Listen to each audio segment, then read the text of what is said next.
I get to introduce Jeff. You guys, so Jeff Jinks is active with state. He's active with Syria. He's my personal attorney. Whoops, sorry, can't say that.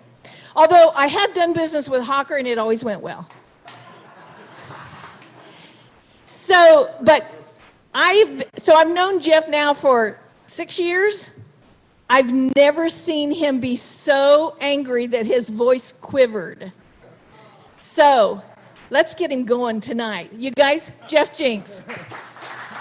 Thanks, Vicki.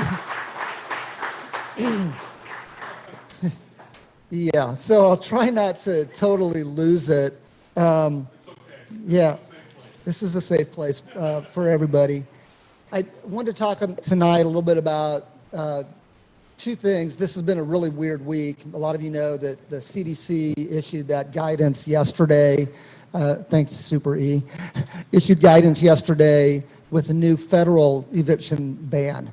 And this is right after, of course, we filed our federal lawsuit against the governor and got him to turn it, remove the eviction ban in Indiana for the state under the governor's order. But now this is, so here we are, all the landlords started to get rid of the deadwood and get rid of the bad tenants and whatnot. And then now, here 3 weeks later, the federal government issues this new thing. And it's very upsetting to me because, the order is 37 pages. I've got it here, and I won't talk a lot about the specifics of it too much. I'll hit a few high points. But it's very disturbing as a lawyer reading this kind of stuff because, like our other lawsuit, there's just massive overreaching by everybody. And we're in this period of lawlessness where the government doesn't do what it's supposed to. People are not protesting nicely. They're tearing things down and burning things and, destroying property everywhere. And it's just out of control. But the environment reminds me of a lawyer I heard give a talk when I was just a baby lawyer 27 years ago. He said, "I do whatever I can until somebody forces me to stop." And I think that's highly unethical. I know we don't do business that way, and most people don't. But a lot of that's the lawless mentality that's out there. And the CDC order that just came down is really just part of the same thing, where they're going to do whatever they want, close down evictions nationwide, and really hurt the landlords who are just trying to make a living. And it's very upsetting. So the order has some pretty significant provisions in it. Number one, if you violate it, you can be subject to a $100,000 fine and a year in prison. If somebody dies because you violated the order, right, so they got sick from COVID and they blame it on you as the landlord, $250,000 fine and a year in jail. So there's these massive penalties against us, but nothing going the other way. And for a tenant, all they have to do is sign an affidavit that says 5 things. It's at the end of the document. I won't hit all the points necessarily, but it's just that they tried to get help. They don't know where they're going to move. They might end up homeless. They've lost income because of COVID. They don't have to prove it. They don't have to go in front of the judge and give cross-examination and be subjected to, not subjected in a bad way, but just prove that any of these things are true. All they have to do is give you as a landlord a signed copy of this form, and you're stopped in your tracks in court, and you won't be able to evict anybody. So it's a massive problem. And we're dealing with it on a lot of different levels. We've got meetings next week with U.S. Senator Braun's office. We've already been talking to Senator Todd Young. We're dealing with the Indiana legislature and some backdoor channels there. A lot of things are happening in addition to the litigation, but it's a big problem. And the thing that I would want to kind of transition to is hits you with the bad news. It's like, well, where's the good news in here? And there's a lot of good news. One thing is, and the most important is, this group and State RIA right behind us, we are undefeated when we turn our attention to solving a problem. When we as a group turn our attention, we're undefeated, right? We won in Bargersville. We kicked out all of the old city county council, all of them replaced because of the work we did for Marcia Isbell. We won in the new legislation on House Bill 1347. We won the next one, 1165, 2 years in a row. We got the eviction ban overturned. So we as a group know what to do and how to make our voices heard, and we are undefeated. It's very powerful for me as an attorney to have you behind us as a client and knowing what we're doing and knowing how important it is to you that we keep fighting. And so that's the first thing. We're undefeated and we know how to handle this. The second thing is there's a very effective ways of getting our message across, and we're doing that. And the third thing is, I'd say, don't panic, right? When I was on the phone with Vicki and others and Alicia yesterday, we were just like losing it because we're speculating all these different things. Well, the sky is not falling. Don't panic. We're all here for the long game, right?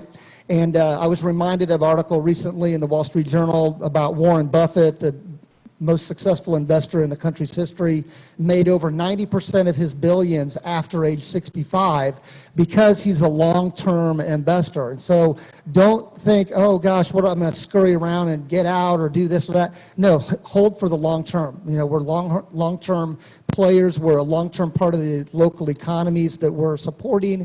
So remember that. So don't panic. That's the next thing I want to talk about. The next thing is maybe just this idea of what do we do from a practical standpoint in your, day-to-day business activities. First of all, the higher quality properties like our membership, and Vicki and I talked about this, who our members are and what their properties are. We've got very good property owners and very good properties out there. We're not in the slumlord category. We don't have properties that are not being cared for and taken care of and disrepaired and all the health and hospital violations. That's not this group. This group is the higher end, the upper echelon of landlords, whether you've got one property or 100, right?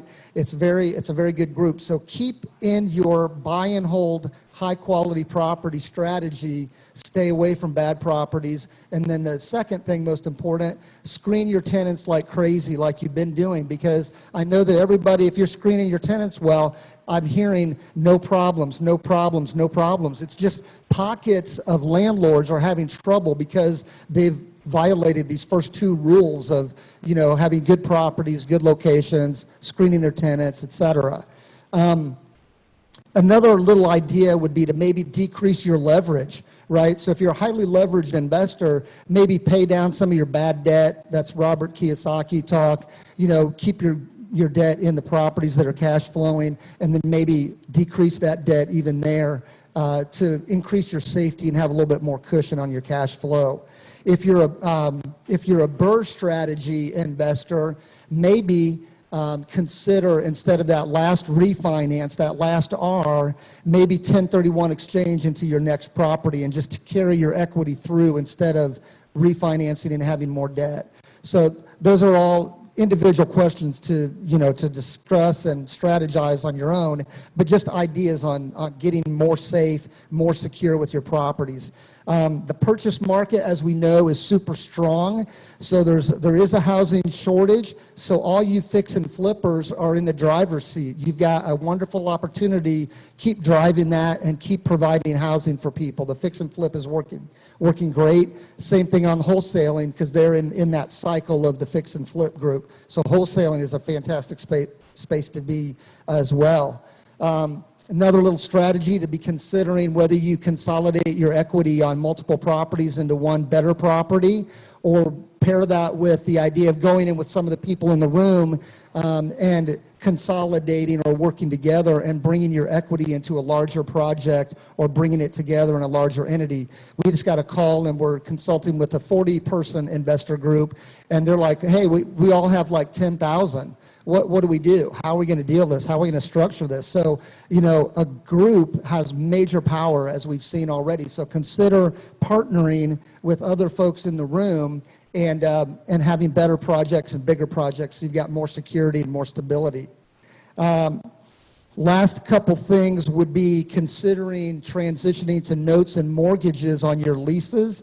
If you want to have that stable long-term hold, maybe I was talking to Justin a minute ago about a client that's going to buy some properties and use a note and mortgage seller financing. That'd be another way to give yourself some security, or just use Justin's group for note and mortgage investing as well for your next project when you burr out of a project, right?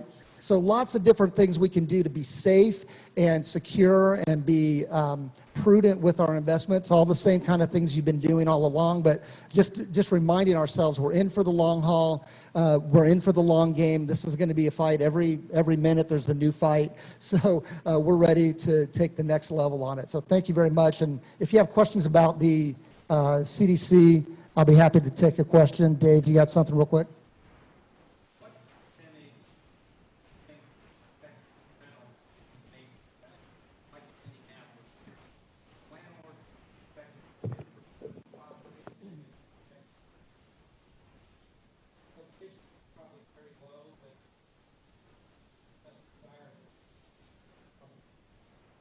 Yeah, I think that the question really is, what do we think is the percentage of landlords and the tenants that are affected? I think it's going to be like 10%. That's kind of my swag for it, based on the national rental statistics and collections that we get through apartment owners and through the RIA groups. Most people are collecting. There's maybe 10% out there that aren't, and they just can't get rid of them because of these different rules. I think 10%. I had a guy in Kentucky, a lawyer, say the same statistic, 5 to 10%, 8 to 10%. That's what his guess was. Yeah, it surprises me that the CDC would have federal authority to do that. It's my understanding that that's not a real federal agency. Right. So I agree with you that it's the federal government reaching out of its box of authority and doing something it's not supposed to, and it will take a lawsuit to stop it. And, it's possible that we'll get involved in a case like that or convert the one we've got. But I agree. It's totally, when I read this, I lose my mind. Thank you. If I'm writing a new lease on a rental property, say today, tomorrow, is it legal to add any kind of a line to that lease that prevents them from taking that opt-out in as far as not able to evict them? I don't think you're going to be able to get them to waive by contract a legal right that they have otherwise. You could try it, see if it works, when we get into litigation. I doubt it'll work, but it does work, when you don't have to give the 10-day letter under statute. So, maybe that would be okay, but I would increase your deposit, for sure, and I would just screen them hard and make sure you've got a stable person. Is it legal to add a line to the lease that if they break the lease before, so in other words, if you write a year lease and they want to opt out at 6 months, can you, because I got into a deal where I had to evict somebody before the lease was up and I had to I had to consider the deposit. Can I put a line in the lease that prevents them from being able to consider the deposit in the event that they break the lease, if that makes sense? Yeah, that would be called liquidated damages. So you would be giving up your right to pursue other damages in lieu of the specific amount that you are putting in there for the security deposit. You could try that and see if you get anywhere. Other lawyers that have been roundtabling the CDC thing have thought that if a tenant is in a property and the lease is expired, so you're not really suing them for back rent, you're suing them for this other provision, and they're a squatter then it's criminal, then maybe it would technically be outside the scope. So you might even consider month-to-month leases, right? So that would be another strategy. Question. We talked with our attorney, and we're not doing any lease renewals right now, but that does open the fact that you have to give them the 10-day letter. Seems like a big thing right now is giving the 10-day letter for the judges, but instead we're doing a non-renewal instead of saying, hey, it's a non-payment. Now, I don't know how the judge looks at that tongue in cheek, right? Like, oh, you're trying to be funny? Yeah, we don't know. We don't know how any of that's going to be interpreted. When is this CDC policy effective? And what about I got a half a dozen in the queue for Center Township. Are those going to go, or are they just all going to get cut off? The order, I think, is effective on Friday, on the 4th. And then I think everybody that filed evictions, like we filed some for folks as well, they're going to get caught in the trap that people were in before, that the court's going to stop hearing those eviction cases unless you were one of the lucky ones that had a prior eviction order, and in the last 3 weeks you've been able to get the tenant out as the ban was lifted in that interim. But I think new filings the court's going to look at and not allow them to go forward. So if the judge yesterday said, you guys have to be out by Monday, Do you want to write a law school exam? Yeah, I think they're not going to enforce that. okay. Any other questions? Yes, sir. Okay, hold on, John. Are there any exceptions to this in terms of, this happens, so, you can go ahead and get an eviction? I mean, the world's got a whole lot of problems. So is some of them, going to get you the opportunity for an election for, breaking factors in the lease beyond just not paying rent? Yes, the order specifically says that it's for non-payment of rent is the main issue. If there's a crime being committed, another lease provision, like they've got the pit bull that they're not supposed to have, or other lease provisions that are not being handled correctly, economic waste of the property, damage to the property, theoretically that will happen. My experience has been that the courts won't do anything. I've got a number of landlords have called that had crimes being committed. Meth lab was one case. Another person was getting beat by a hammer, and they arrested him and then returned him back to the same house with the same residence. And the police just said, civil matter, we're not going to mess with it. Courts wouldn't deal with it. The lawyers for one of the clinics, Neighborhood Christian Legal Clinic, the real estate lawyer there, says that they have had tenants evicted for criminal matters. That's not been my experience. So that was the first attorney I've spoken to ever in all of this that actually got the courts to evict on a criminal matter during COVID. So theoretically, you could win. That's the idea behind non-renewal of the lease, or letting it terminate on a month-to-month basis. And then they don't have a lease. They're a squatter. That would be trespassing and a crime. So you would maybe fall into that exception. Does that help you? Okay, one last question, anybody? Yeah, somebody's online. Edward Word said, wow, does this mean you can't get rid of squatters right now? Maybe. Yeah, if the court's going to hear it, I don't know if they're going to hear them or not, or if they're just going to turn a blind eye and say we're not going to mess with it. I mean, My that's a experience civil is they're not going to help. Yeah, me either. And but there are attorneys who I just mentioned who have had their clients evicted. Well, And it kind of not in depends Marion on County. where it is, too, doesn't it? Doesn't it, Jeff? Depend on where you are? Yeah, every court is going to be different. We all know that. I'd love to tell you I can predict everything. You can't predict what happens in the courtroom, but particularly every courtroom is going to be different. Every judge is going to view it differently. None of them know what they're going to do with this new affidavit that's supposed to be signed, and some lawyers think that they're going to allow us to cross-examine, but that's not in the statute. So if we're a tenant's rep, I'd say, well, that's not what the law says. All I have to do is give this to you, sign it and give it to you. You can't make me prove it. Okay, all right, you guys, let's give him a huge round of applause. Thank you. All right, and just so you know, this affidavit that that Jeff's talking about is on our website. If you go to the Cyria.club, Elizabeth's going to come up, and click on the tab that says resources, and then just scroll down to the one that says COVID and crap, then it's going to be right in there. So most of what you're hearing about here, and don't forget, if you have rental properties in Marion County, you also have to have the tenant's right contract signed. So if you're not sure what all's going on, give Elizabeth a call, give Sterling a call, give me a call. Jeff says give him a call. We'll help you with what we can help with. Now.